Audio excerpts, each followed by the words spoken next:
मेरा नाम अखिलेश यादव है और जो मेरे यहाँ पे निधन हुए हैं जवान, वो मेरे चाचा लगते हैं।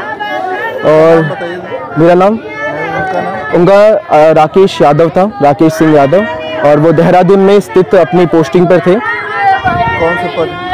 वो इस समय हवलदार के पद पर नियुक्त थे। आपका नाम? मेरा नाम अखिलेश यादव पड़ता है और वो मेरे सगे चाचा थे। कैसे क्या हुआ कुछ? जैसे जो अभी तक की सूचना हमें प्राप्त हुई है उसके अंतर्गत रविवार की उनकी छुट्टी समाप्त होनी थी और सोमवार की उनकी हाजिरी थी। और मेरे पिताजी श्री जयबीर सिंह यादव पूर्व कप्तान आर्मी के रह चुके हैं, उनके साथ वो लगातार बातचीत में थे। जब वो रविवार को उन्होंने जब रवाना हुए यहाँ से और वो अपनी ड्यूटी के लिए, तो उन्होंने वो भी सूचना दर्ज की कि हाँ मैं निकल रहा हूँ और यहाँ इतने समय तक पहुँच जाऊँगा। सोमवार के दिन वो अपने ड्यूटी पर नियुक्त हुए, अपनी हाजिरी दी और उनकी तबीयत पहले से हल्की सी बुखार में नासाज चल रही थी और सोमवार के दिन भी वो ठीक थे। किंतु मंगलवार को उनकी तबीयत ज़्यादा गंभीर होने की वजह से जब वो अचानक से बेहोश हुए, तत्काल इसकी सूचना MH मिलिट्री हॉस्पिटल को दी गई और वहाँ के डॉक्टरों ने उनको तत्काल ICU में भर्ती किया। और ये सारी सूचना उच्च अधिकारी द्वारा इनकी पत्नी श्रीमती किरण यादव को दी गई और उनके बड़े भाई धर्मेंद्र यादव उर्फ बबलू को दी गई। तत्काल परिवारवासी देहरादून के लिए रवाना हुए, बट किंतु रेलवे गाड़ी की कोई भी आगमन और निश्चित ना होने के कारण मेरे पिताश्री जयबीर सिंह यादव उर्फ कप्तान जो आर्मी के रह चुके हैं, उन्होंने अपने परिवार सहित इनकी पत्नी और उनके बड़े भाई सहित देहरादून के लिए लगभग 5:15 बजे यहाँ से निकले देहरादून के लिए। वहाँ पहुँचते पहुँचते जब ये 18 तारीख का दिनांक है मंगलवार, उन्हें 5 बजे उन्होंने अपनी आखिरी सांस ली, उनका निधन हुआ। और लगातार मेरे पिताश्री और अन्य अधिकारी जो वहाँ पे कप्तान वगैरह नियुक्त थे, उन्होंने लगातार जुड़े रहे कि जो भी सूचना आप लोग कब तक पहुँचेंगे, कितना समय लग सकता है अधिक। और जब वो वहाँ पे पहुँचे तो इसकी सूचना दर्ज की गई कि उन्होंने अपनी आखिरी सांस 5 बजे ली है। इसके बाद पोस्टमार्टम और अन्य क्रियाएं समाप्त हुई। 3 बजे के आसपास वो देहरादून से अपने निजी स्थान ततारपुर गौरी के लिए रवाना हुए और अभी भी रास्ते में हैं।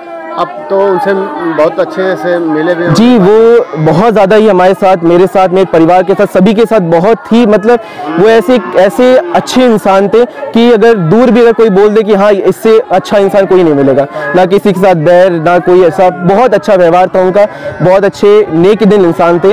और कभी ये सोचा नहीं गया था कि कभी ऐसी सुनना भी, अगर ऐसी स्थिति देखनी पड़ेगी उनके लिए। और परिवार के प्रति और बाकी जो और युवा जो तैयारी करते हैं उनके प्रति उनका किस तरह से स्वभाव था? लगातार नए नौजवान युवा जो यहाँ से अपने गौरी निवास से भी, हमारे ततारपुर गौरी से या गाजीपुर से या कहीं से भी जो भी उनके साथ जुड़े हुए थे, उन सभी को पता है कि वो उनको प्रेरित करते थे कि हाँ ऐसे करना है, ऐसे होता है। तमाम जानकारियाँ वो बताते थे और प्रेरित करते थे नए युवाओं को अपने भारत माता के लिए, अपने देश के लिए संघर्ष करने और उनके प्रति जो भी उनका जागरूक करना होता है वो हमेशा देते रहते थे। एक आर्मी के जवान थे और आर्मी के आप भी जो है उसी परिवार से लगभग? जी, मेरे पिताजी स्वयं श्री जयबीर सिंह यादव जो है पूर्व कप्तान रह चुके आर्मी की EME में और हाल ही में वो रिटायर भी हुए थे। और उनके बेटे होने का था, मैं खुद ही प्रिपरेशन कर रहा हूँ और मैं खुद सोचता हूँ कि आर्मी के लिए मैं प्रिपेयर्ड हूँ और जवान मैं बनूँ और देश के लिए मैं सेवा करूँ। क्या उन लोगों से बातों से क्या लगता है कि मतलब देश के प्रति कितना प्रेम और हमें जो है हमको भी देश के प्रति मर मिटने का भाव? देखिए, कहने के लिए तो ये शब्द हो सकते हैं किसी के लिए, बट अपने देश के लिए कुर्बान होना, उससे बड़ी चीज़ कोई, इससे महान चीज़ कुछ नहीं है। क्योंकि आप सामने क्या है और देश पे जो बॉर्डर जो जवान खड़ा है वो किस तरीके से, किस स्थिति में अपनी जान को अपनी हथेली पे रख करके वो लड़ रहा है, वो उसको पता है, उसके परिवार को पता है कि कब एक फ़ोन बजेगा और हमें इसकी सूचना मिलेगी। तो मैं यही प्रेरित करना चाहूँगा, यही बताना चाहूँगा कि देश के लिए शहीद होना बहुत गर्व की बात है और ये बहुत महान काम है। हर एक के सौभाग्य में ये नहीं होता। बहुत बहुत धन्यवाद। धन्यवाद।